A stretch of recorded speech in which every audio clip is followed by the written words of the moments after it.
Hola, soy Roger Baño, CEO de Equipu, y hoy os vamos a explicar cómo rellenar el modelo 303, el modelo de IVA, paso por paso.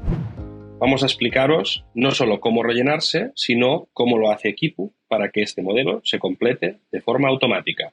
El modelo 303 lo tienen que presentar todos aquellos autónomos y empresas que están sujetos a IVA. Es decir, solo aquellas empresas que tienen una actividad que está estrictamente especificada como exenta de IVA, por ejemplo, las profesiones relacionadas con la docencia o el sector sanitario, que están exentos. Para estos casos no es necesario presentar el 303, el modelo de IVA. Para el resto es un modelo obligado, aunque no tengamos actividad económica en ese trimestre. Pues empezamos. Este es el modelo 303, el modelo de IVA. Vamos a ir casilla por casilla explicando cómo se rellena. Así que empezamos. El primer bloque es el bloque de identificación. En él simplemente vamos a tener que poner nuestro NIF y nuestro nombre, en caso de ser autónomo, pues nombre y apellidos, o nuestra razón social, el nombre de la empresa. El siguiente bloque es el bloque de devengo. Lo que explica aquí es qué periodo impositivo es el modelo que estamos presentando. Para este caso estamos hablando del ejercicio del año 2022 y el segundo trimestre, el periodo número 2. Dentro del bloque identificación vamos a encontrar toda una serie de casillas que hacen referencia a situaciones empresariales particulares. Por ejemplo, la primera hace referencia a aquellos que están sujetos a presentar el IVA de forma mensual. Esto es algo que aplica generalmente a empresas con una facturación relativamente alta y que tienden a ser empresas de tamaño medio, de más de 50 empleados normalmente. La segunda celda aplica también a aquellos que estáis en régimen simplificado. Para más detalles sobre qué implica el régimen simplificado, os dejamos en la descripción un enlace que lo explica de forma más detallada. Otro régimen relativamente habitual es el de criterio de caja. Una vez más, os dejamos también todo el detalle de qué implica el criterio de caja en la descripción. Nos encontramos otra serie de casillas que son relativamente autoexplicativas y que normalmente hacen referencia a casuísticas muy concretas y muy particulares. Para la mayoría de casos, simplemente no tendremos que marcar ninguna de ellas. Pues bien, una vez hemos marcado, nos hemos identificado y hemos definido nuestras particularidades si las existieran, bajamos al siguiente bloque. El siguiente bloque es probablemente el más relevante y el más importante a entender y que tiene más implicaciones a efectos de la liquidación del IVA. Existen dos grandes bloques. Uno que hace referencia al IVA devengado, donde mayormente veremos nuestros ingresos, ¿no? Y el IVA asociados a ello, que ya veremos más adelante que en la celda 27 encontraremos el resultado final. Y el segundo bloque hace referencia al IVA deducible, es decir, aquellos gastos de nuestra actividad y su IVA asociado. Aquí en la 45 vamos a ver el resultado final. En la celda 46 simplemente vamos a ver la diferencia entre ese IVA que he ingresado y ese IVA que he gastado. La diferencia será el importe que vamos a liquidar. Pero vamos a ver en detalle cada una de estas casillas. Empezamos. El primer bloque hace referencia al régimen general. Estos son las facturas de ingreso que tengamos. Es el bloque que va desde la casilla 1 hasta la casilla 9. Como vemos, lo que vamos a hacer es incorporar en las celdas 1, 4, 7 la base imponible de nuestras facturas separadas en función del tipo de IVA. Como podemos ver, el 4, el 10 o el 21. Y en las casillas 3, 6 y 9 veremos el IVA. ¿Esto qué quiere decir? En este ejemplo vemos cómo he emitido facturas por valor de 1.000 euros al tipo impositivo del 10%, el 10% de IVA, y por lo tanto ese IVA ha sido 100 euros. Lo mismo sucede con aquellas facturas con un 21% de IVA. He emitido facturas por valor de 28.000 euros y esto implica un IVA de 5.880 euros. Y finalmente, para que quede claro, en este bloque del 1 al 9, no solo incorporamos las facturas de ingreso, sino también las facturas simplificadas, los tickets de ingreso. Es importante tener en cuenta que todas aquellas facturas o tickets que yo emita que tengan IVA tienen que estar presentes en estas casillas entre la 1 y la 9. Pues avanzamos. Las celdas 10 y 11 son una de las más complicadas de entender. Luego vamos a hacer aún más hincapié en ellas, ya que es probablemente de lo más complejo que existe. En las celdas 10 y 11 solo se tendrá que rellenar si yo estoy dado de alta como operador intracomunitario en el ROI. Esto es, que tenga una actividad económica que implica compraventas de materiales, servicios, etcétera, a otros países de la Unión Europea, entonces yo me puedo dar de alta como operador intracomunitario y esto implicará que cuando compre cosas a un país de la Unión Europea, estando como proveedor, siendo un operador intracomunitario, si el otro a quien le compro también lo es, me van a emitir facturas con IVA cero. Esto es importante de entender porque si yo no soy operador intracomunitario, las compras que haga a la Unión Europea van a tener el IVA del país en donde compre y este IVA no será deducible, será como si fuera como gasto un ticket. Entonces, para aquellos que somos operadores intracomunitarios, en las celdas 10 y 11 vamos a poner todas aquellas facturas de gasto de países de la Unión Europea. Y ojo, porque esta información también aparece en la 36 y 37. Entonces, en la 36-37, al igual que en la 10-11, aparecerá la misma información. Se va a compensar. Esto se llama autorrepercusión del IVA. ¿Y cómo funciona? Funciona de forma que yo recibo facturas de gasto con IVA cero. En este ejemplo, la suma de las bases del gasto suben hasta 1.400 euros. Sobre esto voy a aplicar el 21% de IVA, que es el IVA estándar de España, el IVA normal, y esto, por lo tanto, son 294 euros. Estas cantidades las voy a poner en las celdas 10 y 11 y 36 y 37. Es un IVA que se compensa, pero es la forma que tiene Hacienda de informar de estas operaciones. No tienen implicaciones a efectos de la liquidación del IVA, pero sí que se tiene que informar. Seguimos avanzando. En las celdas 12 y 13 vamos a poner aquellas facturas que vienen de fuera de la Unión Europea. Por ejemplo, China de Albania. Ambos son países de fuera de la Unión Europea y como tal, las facturas de gasto que yo recibo vendrán sin IVA. Pues voy a proceder al igual que he hecho con la celda anterior. En este ejemplo, yo tengo facturas de fuera de la Unión Europea por valor de 400 euros y voy a aplicar sobre esto el 21% de IVA y lo voy a poner en la celda 13. Al igual que sucedía antes, estas facturas de gasto, para este caso, van a aparecer en las celdas 28 y 29. Por lo tanto, dentro de estos 8.400 euros se encuentran también los 400 euros y dentro de estos 1.600 euros encontramos también los 84 euros. Hacemos el mismo procedimiento. Esto se llama autorrepercusión del IVA. El IVA aparece en ambos lados y se compensa. Es decir, las celdas 10, 11, 12 y 13 son facturas de gasto, ya sea de la Unión Europea o de fuera de la Unión Europea, que van a aparecer también en las celdas 28, 29, 36 y 37.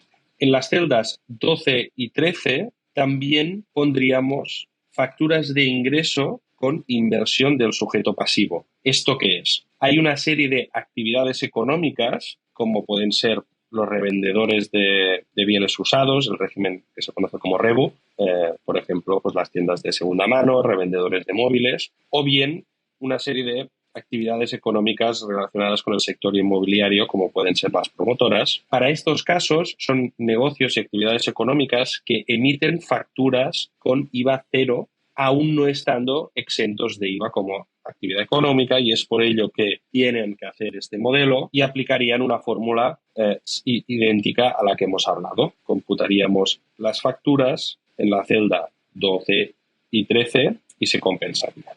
Seguimos avanzando. En las celdas 14 y 15 estamos hablando de modificación de bases y cuotas. ¿Esto qué quiere decir? Estos son las facturas rectificativas que emito. Es importante entender que una vez yo he emitido una factura a un cliente, la forma que tenemos de corregir, modificar, anular esa factura es creando una factura rectificativa, ya que uno no puede ni editar ni eliminar una factura que ya ha sido emitida. Es por ello que, tomando como referencia la factura que yo he emitido, puedo emitir una factura que rectifique total o parcialmente la que ya existe. Todas estas facturas rectificativas las voy a incorporar en las casillas 14 y 15. En este ejemplo tenemos facturas rectificativas que suben hasta 1.000 euros y el IVA de estas representan 100 euros. Aquí vamos a poner las distintas facturas con distintos tipos impositivos, tipos de IVA que pueda tener, todo junto. El siguiente bloque es el bloque que hace referencia al recargo de equivalencia. Vamos a explicar qué es el recargo de equivalencia. El recargo de equivalencia es un régimen muy particular que afecta a aquellos que tienen un comercio que se dedican a la venta al por menor de productos que no transforman. Me explico. Estamos hablando de negocios, comercios que se dedican a comprar productos y venderlos tal y cual están. Es decir, no aplican ningún tipo de cambio a este producto. Por lo tanto, yo puedo comprar unas tazas y vender esas tazas tal y como están. Estos negocios pueden darse de alta al recargo de equivalencia y como tal, cuando compran mercancía a sus proveedores, ellos les indican que están dados de alta en el recargo de equivalencia. Esto tiene una implicación para el negocio que le vende este producto y es que tiene que emitir facturas con recargo de equivalencia. ¿Esto cómo funciona? Sobre un producto que, por ejemplo, tiene un 21% de IVA, vamos a poner el caso que yo compro 100 tazas, que tienen un valor, todas ellas, de 100 euros, tendría que emitir una factura en valor a 100 euros, aplicar el 21% de IVA y aplicar el recargo de equivalencia, que es una especie de extra IVA. En este caso, el tipo del recargo de equivalencia viene predefinido. Vamos a explicarlo. Si yo emito facturas al 4%, el recargo es del 0,5. Si emito facturas al 10%, el recargo es del 1,4. Si emito facturas al 21%, el recargo es del 5,2. Por lo tanto, en este ejemplo de vender 100 euros al 21% de IVA, le tengo que añadir el 5,2%. Y por lo tanto, yo en este ejemplo voy a tener que poner la base de 100 euros y el extra de IVA en el 24. Es importante tener en cuenta que aquellos negocios que están dados de alta en el recargo de equivalencia no tienen que hacer el modelo de IVA ni la liquidación del IVA. Pero este bloque afecta a negocios que no están dados en el recargo de equivalencia, pero puede que tengan clientes que sí que lo estén y por lo tanto van a tener que meter estas facturas con esta extra de IVA y que vamos a tener que indicar aquí. Tener en cuenta que en esta celda vamos a poner solo el importe del recargo de equivalencia, ya que vamos a encontrar el 21% de esa factura en la celda 9 y la parte del recargo de equivalencia en la celda 24. En el bloque de las casillas 25 y 26, al igual que hemos hecho en la 14 y 15, vamos a incorporar aquellas facturas rectificativas con recargo de equivalencia, siguiendo el mismo proceso que hemos explicado anteriormente. La celda 27 es el sumatorio de todas las cuotas de IVA devengadas. Para este ejemplo, la suma son de más de 6.000 euros. Antes de avanzar en el bloque de IVA deducible, os voy a explicar muy brevemente cómo con Quipu se completa de forma automática. Para nuestro caso, simplemente tenéis que crear las facturas de forma normal y nosotros ya tenemos en cuenta dónde va. ¿Cómo lo hacemos? Pues simplemente sabiendo cuál es el tipo impositivo, por ejemplo, ya sea con o sin recargo de equivalencia, y sabiendo cuál es el país de la operación, nosotros ya la ubicamos en el sitio adecuado. Para el caso de Ceuta, Melilla y Canarias, sabiendo cuál es el código postal de la operación sumado a país España, también vamos a saber que esta es una operación con alguno de estos territorios. Para el caso de las compras que yo he hecho como operador intracomunitario, si nosotros en configuración informamos del NIF intracomunitario, también sabremos que somos un operador intracomunitario, del mismo modo que mirando el NIF de nuestro cliente o proveedor, también vamos a saber que ambos lo son y por lo tanto está sujeto al régimen del ROI de operador intracomunitario. De cara a la modificación de bases y cuotas, las facturas rectificativas en Quipu se pueden crear fácilmente a partir de una factura rectificativa. Esta es la forma que también sabemos que lo es y lo metemos en el modelo. Seguimos. Ahora vamos a hablar del segundo bloque, que es el bloque de IVA deducible. Ahí vamos a encontrar todos los gastos con IVA asociado. Vamos allá. Esencialmente vemos que hay tres grandes bloques dentro de los gastos con dos casuísticas distintas en cada uno de ellos. De este modo veremos que hay los primeras dos son aquellos gastos de facturas de España, operaciones interiores, excluyendo Canarias, Ceuta y Melilla. El segundo bloque hace referencia a las importaciones. Estos son gastos de fuera de la Unión Europea y gastos en Ceuta, Canarias y Melilla. El tercer bloque es el bloque de las adquisiciones intracomunitarias, que son gastos que yo he tenido en la Unión Europea solo si soy operador intracomunitario. Vemos que tenemos que separar siempre entre gastos corrientes y bienes de inversión. Los bienes de inversión son aquellos activos que no son un gasto, como por ejemplo la compra de maquinaria o los ordenadores, que son un bien de inversión, no un gasto, y que tenemos que amortizar. Es importante entender que los bienes de inversión, aunque no sean un gasto, sí que voy a deducirme el IVA de esto. Pues vamos a empezar a ver cada una de las celdas con detalle. El bloque del 28 al 31 hace referencia a los gastos que haya tenido dentro de España, exceptuando Canarias, Ceuta y Melilla.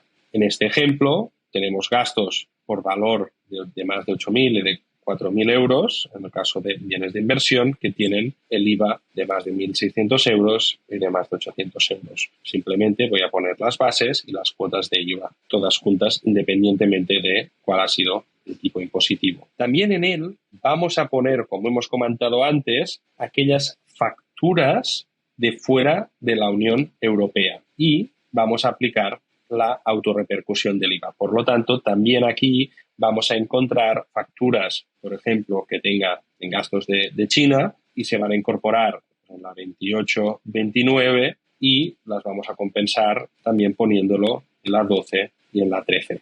El bloque de la 32 a la 35 estamos hablando de importaciones, pero aquí no vamos a incorporar las facturas de gasto que tenga con países de fuera de la Unión Europea porque, recordemos, lo hemos hecho antes en las celdas de la 28 a la 31 y luego en la 12-13. En este bloque vamos a poner solo las facturas de la aduana. Es decir, cuando yo compro un producto fuera de la Unión Europea, mayormente esto pasa por las aduanas en España y en las aduanas me van a emitir una factura aparte de la factura del gasto que he comprado. Por lo tanto, si he comprado producto por valor de 100.000 euros a China, estos 100.000 euros aparecerán en la 28-29 y luego la aduana me va a emitir una factura con una base, con un IVA, que es la que voy a poner en el bloque de las celdas 32 y 35. Por lo tanto, si nosotros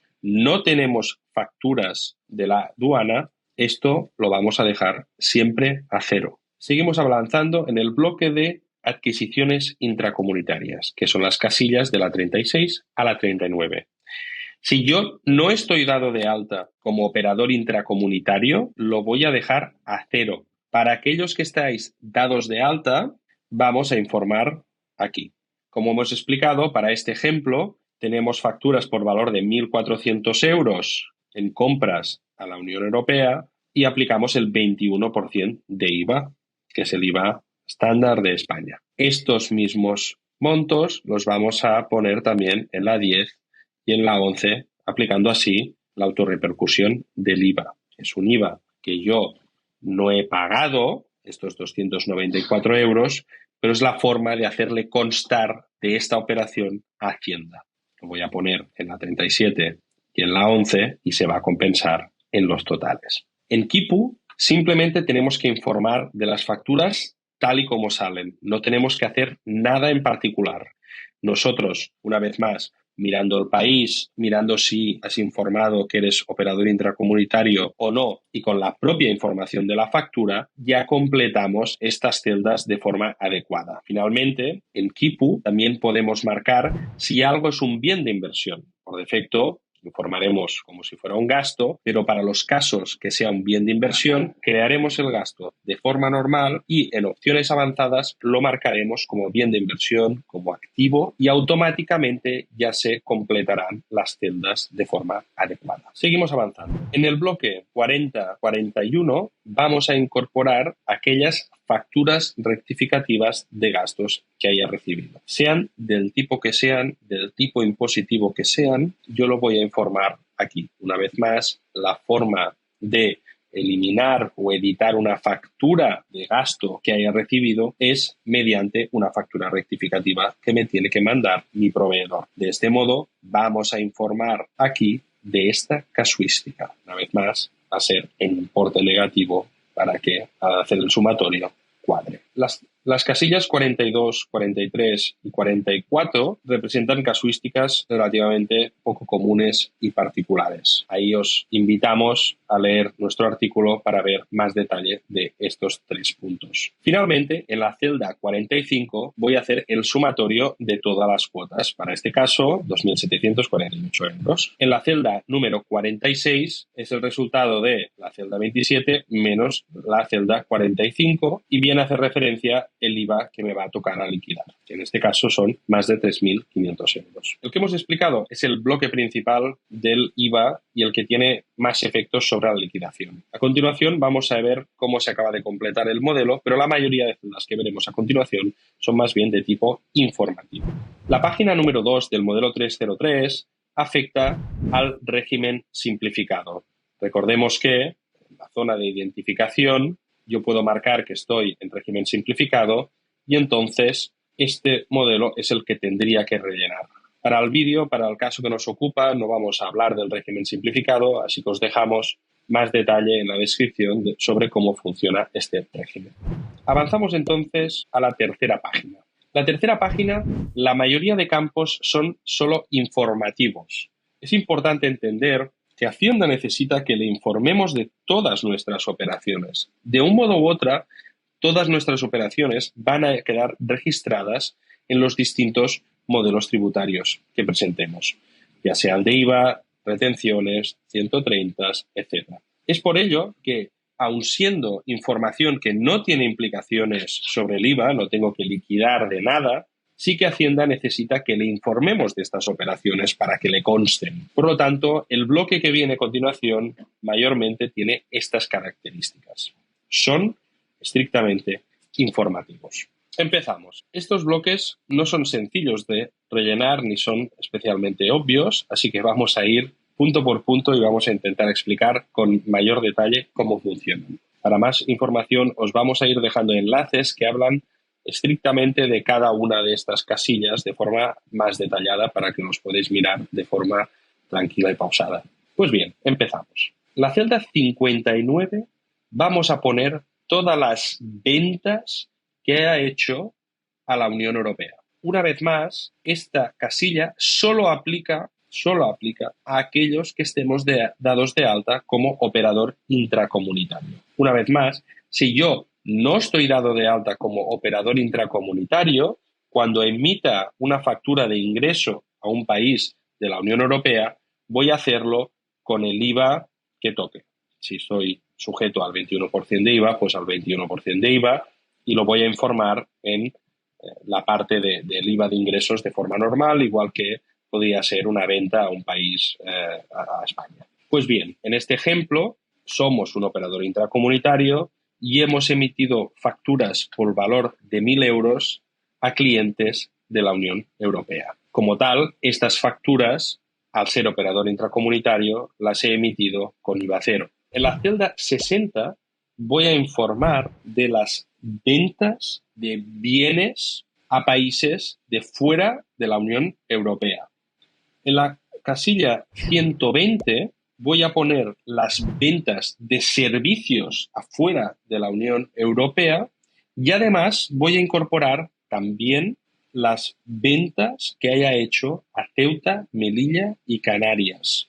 Es importante entender que cuando yo emito facturas a estas 3 regiones lo voy a hacer siempre con IVA cero, ya que a efectos fiscales es como si fuera una exportación, una venta afuera de la Unión Europea. De este modo, siempre va con IVA cero, por lo tanto, pondremos los ingresos, la base del ingreso que haya hecho y en la 120 pondremos, para el caso de Ceuta, Melilla y Canarias, tanto bienes como servicios, pero sí vamos a tener que hacer la separación entre bienes y servicios para el resto de casos de fuera de la Unión Europea, poniendo servicios en la 60 y poniendo bienes en la 120. En la celda 122 voy a poner una serie de casuísticas un poco particulares. Por un lado, todo lo que sean entregas de oro y algunas otras historias, que también lo podréis ver en detalle en la descripción que entra aquí. Y aquellos negocios que estén dados de alta en el REBU, el régimen de bienes usados, es decir, venden productos que como ya fueron vendidos y con un IVA asociado, al volver a venderlos de nuevo, tienen que tener un IVA cero para que no haya doble tributación, pues estos negocios que emitan facturas con IVA cero, vamos a computarlo en la 122. En Kipu simplemente tenemos que emitir la factura de forma normal, poniendo el IVA cero, que es lo que toca, y una vez pongamos el país de mi cliente, y para el caso de Ceuta, Melilla y Canarias, poniendo el código postal de estas 3 regiones, nosotros ya sabremos dónde mandar adecuadamente la información en cada una de estas casillas. Además, para hacer la separación entre bienes y servicios que hemos comentado antes, simplemente al emitir la factura de ingreso,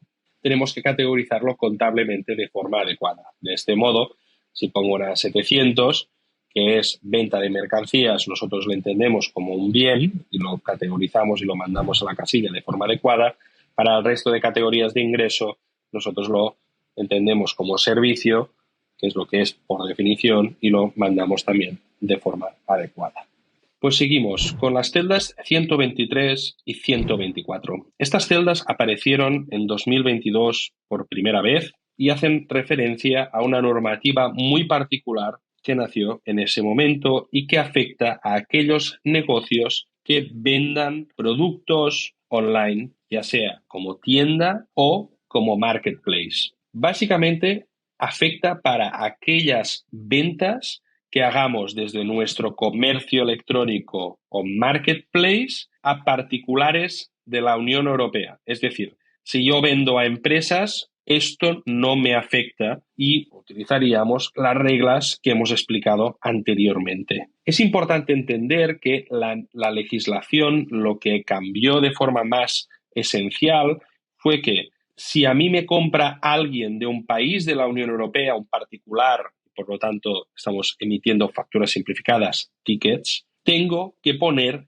el IVA del país de donde me están comprando. Por lo tanto, no aplicaré el IVA de España al 21%, sino que aplicaré el IVA del país que me está comprando. En este modelo vamos a poner en las celdas 123 y 124 la suma de la base más el IVA. ¿Y por qué? Porque este IVA no lo voy a liquidar en el 303. Este IVA lo voy a liquidar en otro modelo, en el modelo 369. Para ello, es importante entender que nos tenemos que dar de alta en un régimen conocido como el régimen de la Unión Europea de la Ventanilla Única, el régimen conocido como OSS. Os vamos a dejar más información también aquí en la descripción sobre cómo funciona todo ello, pero básicamente a partir de un volumen de facturación que es relativamente bajo, es decir, que la mayoría van a estar sujetos, es obligatorio que yo me dé de alta de este régimen. Mientras no esté dado de alta, voy a aplicar el IVA español, pero a partir de un umbral es obligatorio darse de alta de este régimen y cuando vendamos a un cliente de la Unión Europea que sea particular, tendremos que aplicar su IVA y lo tendremos que liquidar en el modelo 369. Pues bien, en el modelo 303 lo que sí que tenemos es que informar de estas operaciones. Por lo tanto, en la 123 pondremos la base más las cuotas. Será estrictamente informativo, pero lo tenemos que hacer constar. Para aquellos negocios que estéis dados de alta en el OSS, en el régimen de ventanilla única, en Kipu en configuración vais a poder hacerlo. Tendréis que marcar en un checkbox que estáis dado de alta en este régimen y usar una serie de numeraciones especiales y diferenciadas que afecten a aquella actividad que está sujeta a este régimen. Como típicamente vendemos a través de un marketplace o un e-commerce, es importante que configuréis también vuestro e-commerce, vuestro marketplace y que sea acorde con lo que informáis en Kipu. Una vez más, para más información os vamos a dejar en el enlace cómo funciona todo esto y obviamente os podéis poner en contacto con nosotros y os vamos a explicar de forma más detallada cómo hacer vuestra gestión con Kipu. En el bloque 124 sigue la misma lógica, pero con una puntualización. Existe la casuística que yo venda como negocio español dado de alta en España desde otros puntos de la Unión Europea. Me explico. Si yo tengo un almacén, por ejemplo, en Alemania, aplicaré las mismas reglas que hemos comentado antes, pero en vez de informarlo en la 123, todas estas operaciones que suceden desde el almacén que tenga fuera de España, o bien porque yo me he dado de alta en un marketplace que, por ejemplo, es de Alemania, ahí es necesario que me dé de alta también con un NIF del país a donde estoy vendiendo o desde donde estoy sirviendo producto. De este modo, en vez de informarlo en la 123, estas operaciones las tendré que informar en la 124. Sigue exactamente la misma lógica, el mismo patrón que en la 123. También lo tendré que informar en el 369, pero lo tengo que separar. De este modo, en la 123 estamos hablando de operaciones que suceden desde España, desde almacenes españoles y desde un marketplace o un e-commerce establecido en España. Y en cambio, en la 124 voy a informar de estas operaciones que se están llevando a cabo desde fuera de España, en un país de la Unión Europea. Esta casuística es especialmente común para aquellos negocios que operan bajo el paraguas de Amazon, ya que Amazon, si queremos vender en los marketplaces que no sean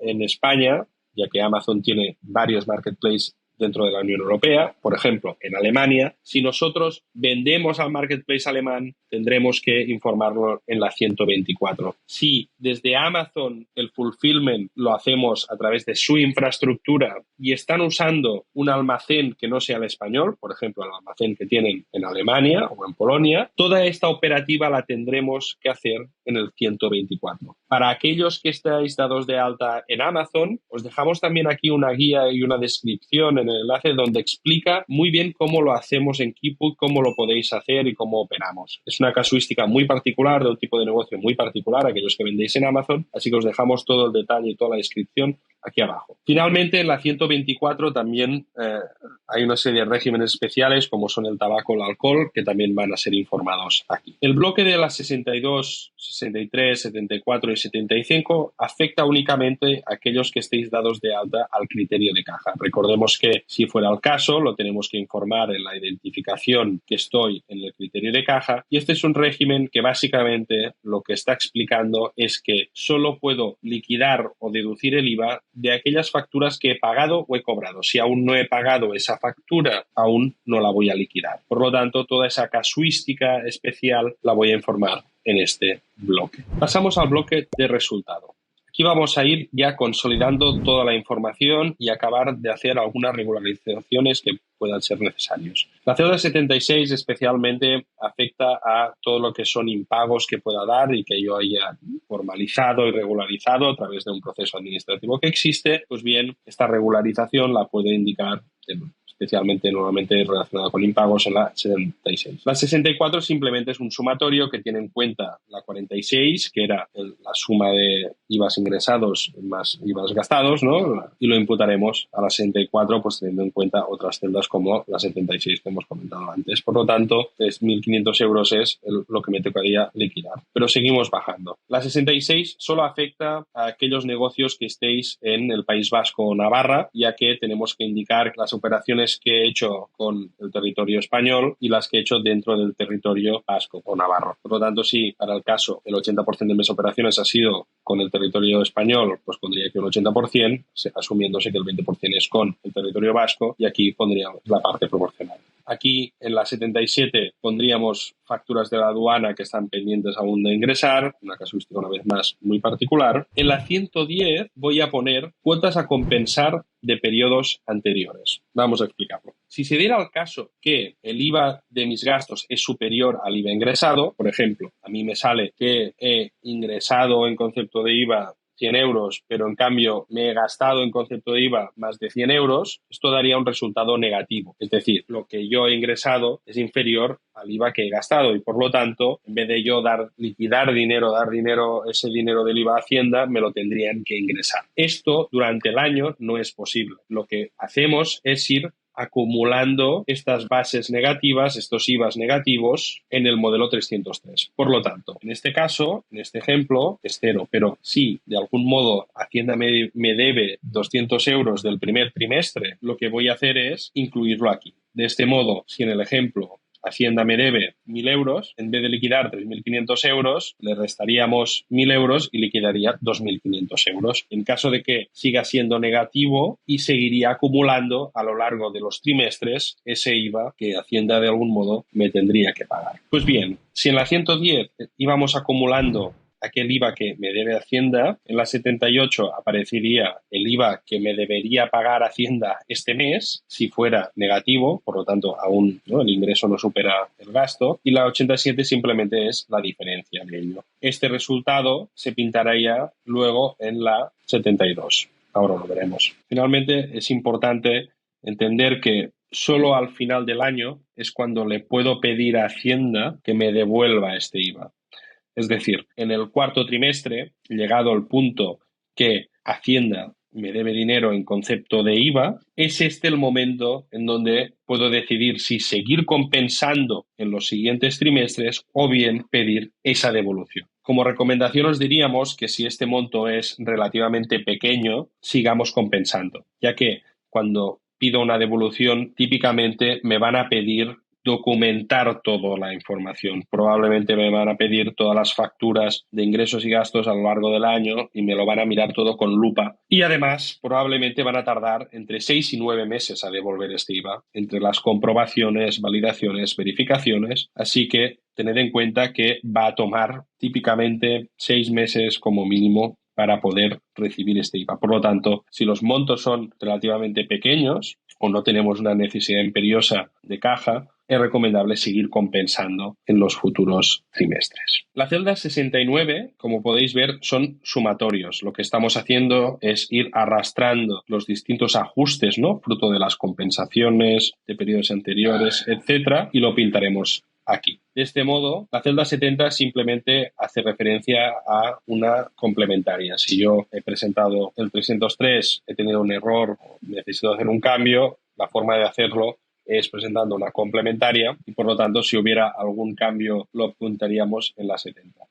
Y finalmente, la 71 es el resultado final de todo esto. Por lo tanto, aquí ya tenemos en cuenta todo lo que hemos hecho hasta el momento y todos los ajustes que se han dado en este bloque de aquí. En este ejemplo vemos cómo me toca liquidar 3.500 euros. Estos 3.500 euros, 3.509,69 en el ejemplo, lo vamos a poner en esta celda, la casilla de ingreso. Y en él también podemos incorporar el IBAN, nuestra cuenta bancaria, que será la cuenta bancaria desde donde Hacienda me va a tomar este dinero. A nivel de presentación, recordaros que hay un periodo en donde si lo presentas al final del periodo impositivo, Hacienda te va a quitar automáticamente este dinero. Si lo presentas en el plazo de los últimos días, seré yo que tendré que ir al banco con un comprobante de presentación del impuesto a pagar este monto. Pues bien, si el resultado es que tengo que ingresar dinero, el concepto de IVA, a la administración pública, lo voy a informar aquí, pero si por el contrario fuera negativo, es decir, la suma del IVA en gastos es superior a la suma del IVA en ingreso, lo voy a informar aquí. Tener en cuenta que aquí tenemos que poner el importe en positivo, no en negativo. En Kipo esto se hace automáticamente. Si vemos que este importe es negativo, pues ya directamente lo pintamos aquí y ya está. Algo que es importante también entender es que si yo ese trimestre no he tenido actividad económica, 0 en ingresos, 0 en gastos, tengo que presentar igualmente el modelo de IVA. Lo que voy a hacer simplemente es marcar esta celda. Si yo marco esta casilla, lo voy a presentar y todo estará en orden. El resto de casillas obviamente van a estar a 0, ya que no he tenido actividad. Pero es importante que aunque no haya tenido ningún tipo de movimiento, es obligatorio presentarlo, ya que Hacienda necesita saber de ti, aunque sea indicando que no he tenido ningún tipo de actividad. Finalmente, este bloque sirve para cuando yo pido una devolución de IVA, simplemente tendré que informar aquí de mi cuenta bancaria y del importe que quiero que me abonen. Y esto es lo que hemos hablado antes. Esto solo aplica al final del año, en donde yo he ido compensando a lo largo de los trimestres un IVA que Hacienda me debe, y llegado el caso de que quiero que me devuelvan este dinero, lo que voy es a completar estos campos con el importe y mi cuenta bancaria. Este bloque de aquí solo haría referencia si mi cuenta bancaria es de fuera de España. Y para acabar, si esta declaración fuera una declaración complementaria, es decir, yo ya en este trimestre he presentado un modelo de IVA, pero he tenido un error o cualquier casuística, la forma que tenemos de subsanar la declaración que he presentado es a través de una complementaria. De este modo, rellenaría de forma normal el modelo 303, como se ha hecho con toda la información, etcétera, y marcaría esta casilla, indicando que es una autoliquidación complementaria y incorporaría el número de justificante. Esto es, cuando yo presento el modelo de IVA, me dan un comprobante, un justificante. Ese número lo voy a poner aquí. Y de este modo, Hacienda podrá hacer el match entre el que ya presenté y la complementaria. Pues bien, esto es todo. Hemos explicado con todo el detalle posible el modelo 303 de IVA. Os dejamos todos los links de toda la información que hemos ido explicando en la descripción. Lo podéis consultar aquí abajo y recordaros que si lo hacéis con Kipu, este modelo se completa automáticamente. Simplemente tenéis que informar los ingresos y gastos de forma normal, sin preocuparos a dónde va todo, porque todo se completa de forma automática. Y de cara a hacer la presentación, simplemente le daríamos a guardar, nos descargaríamos el archivo, entraríamos desde aquí en la web de Hacienda y lo presentaríamos con nuestro certificado digital. Muchas gracias y no dudéis en suscribiros a nuestro canal. No paramos de daros nuevas informaciones, trucos, consejos que os van a ayudar en vuestro día a día. Así que darle a like y cualquier duda, cualquier pregunta, comentad y estaremos encantados de ayudaros.